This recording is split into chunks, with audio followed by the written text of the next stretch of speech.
Kaya for today's video mga katoda, nag-check ako ng brake pad at manipis na. Ito yung sa loob, ayan o. Manipis na. Ito yung dito sa malapit sa piston. Yan, ito medyo makapal-kapal pa. So ang ibig sabihin, papalitan na natin to. Hindi natin tayo magpapatumping-tumpik pa. At ito, ilalagay natin ito dito.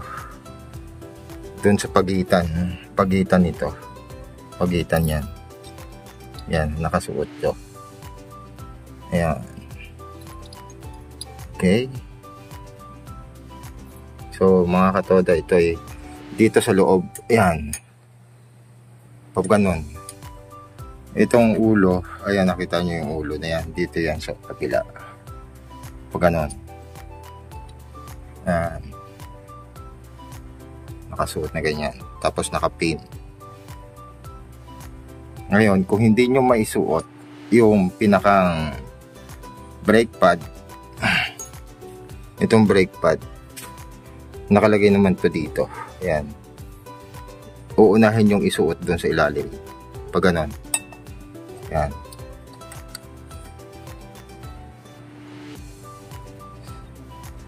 Kailangang sumute, ayan o.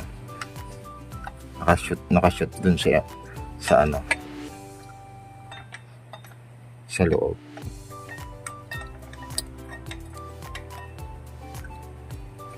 Tapos yung pinakang piston, kung masikip, aanuhan nyo ng screwdriver ng konti, ipapasok nyo, tutulak nyo ng konti para magkasya. Okay, so bili muna tayo ng brake pad. Ayan, at ay medyo alanganin itong brake pad na to. Ayan, tapos dito sa pagitan na yan, yan natin lalagay yan. Okay, gagrasa tayo nito, yan, tsaka ito. Pero natanggal ko na yung kanyang brake pad. Ayan yung tornilyo dito. Tapos maglalagay din tayo nito. Okay, pagitan niya ng dito yan, kasi iba na ang kain, hindi pantay. Ayan o, yung isa makapal malapit sa piston, itong malapit dito sa brake disc, oh, manipis. So hindi pantay ang kain. So kailangan natin grasahan to, kasi yan gumagalaw yan. Ayan o, pagka na preno gumagalaw siya. Ayan o, gumagano kanina. So kailangan tanggalin natin ang gulong. Hindi naman sa tanggal na tanggal, yun lang matanggal natin to. Okay, so tanggalin ko muna at wala naghahawak ng video. O ayan mga katoda, o, tuyot na yung loob, o, walang kagrasa-grasa. O, yung isa ganun din, konti lang. Ayan o, tuyot na o. So yan ang lilinisan pa natin yan. Yan ang mini-maintenance. So kailangan yan i-maintenance, at pag hindi, ubos tayo. Yun. Okay, so gawin muna natin, lilinisan natin to, at saka ito. So hindi na natin binaba ang gulong, may center stand naman kasi. So hindi na ako gumamit ng paddocks para magawa itong mga ganito. Okay, so gawin naman natin. Kaya mga katoda, nilagyan ko na ng grasa.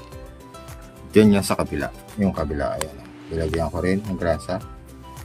Tapos to, may grasa na rin to. Tapos yung isa nilagyan ko rin. Ayan. Okay, so yung ito, yan, para dito yan. Yung isa naman para dun sa itaas. Ayan. So ikabit muna natin. Wala ulit taga video. Okay, may ulit. So ayun, nakailagay ko na mga katoda ito. So goma kasi yan, goma ito. So kailangan pagka naisaksak mo na, ilalak mo to. Yan, itong goma na to, meron siyang kanal, para siyang merong paalo na ganon, ipapasok mo siya na maigi, na kailangan hindi siya naka-expose sa tubig o putik. Yung pinakang piston, yung pinakang piston niya, yung titi, yung lumalabas, masok na ganon. Itong ganon din, ayan. So kailangan yan, pakita ko ha. Ayun o. Ayan. Yun. So kailangan nakadikit siya. Nakapasok mabuti. Para hindi siya malagyan ng dumi. Okay? So ganun lang. Pag-maintenance ng brake pad, brake shoe, o brake disc. Ganun. Madali lang. Simpleng-simple, mga katoda.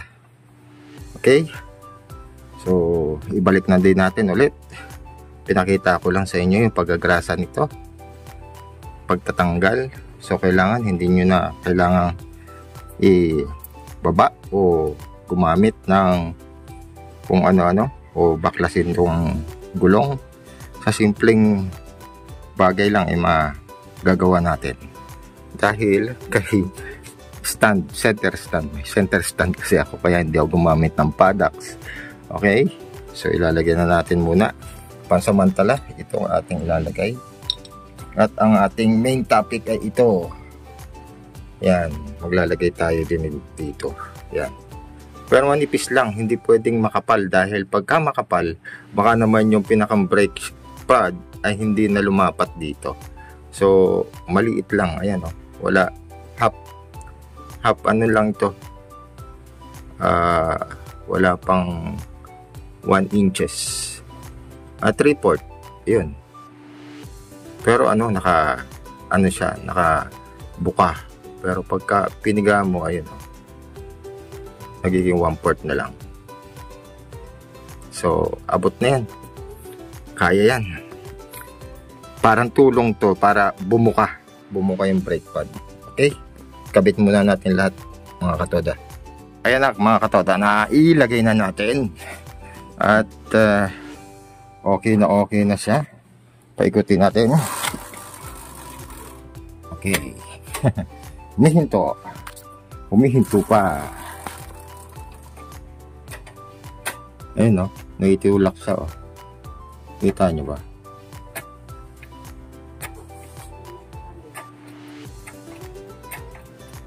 Bumabalik siya. Kahit pa paano nakakatulong to.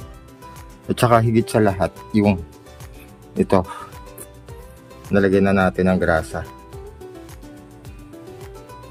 para makapaglaro din siya. Kasi pagka po may preno yan, umano yan labas-masok yan, gumaganon.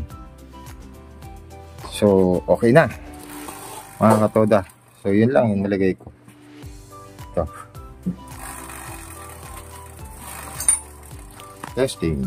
Boom. Yan, gumagalaw ah.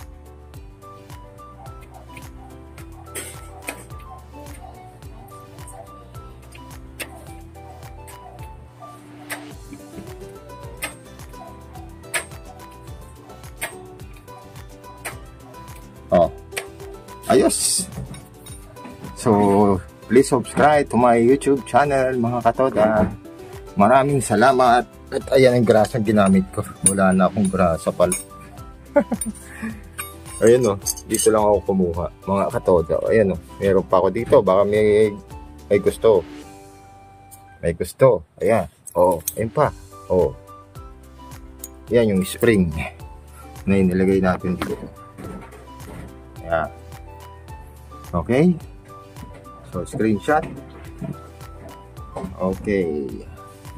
Maraming salamat. Please subscribe at paki-likes na. Comment naman po. Maraming salamat. Bye-bye.